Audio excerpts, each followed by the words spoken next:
In this tutorial, I'll show you how to use GitHub for sourcing. This is useful when you're looking for developers or technical professionals and want to evaluate their skills based on their actual projects and contributions. First, open your web browser and go to github.com. Then sign in to your account. Once you're logged in, click the search bar at the top of the page. Enter a job-related search term such as HTML developer and press enter.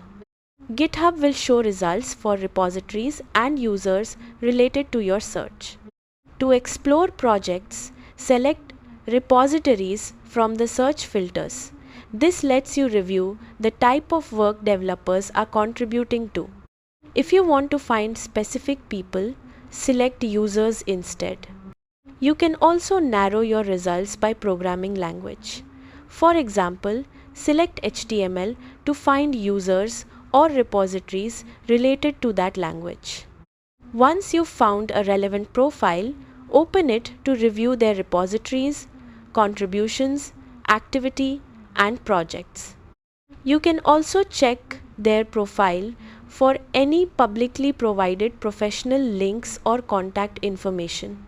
That's how to use GitHub for sourcing. Thanks for watching.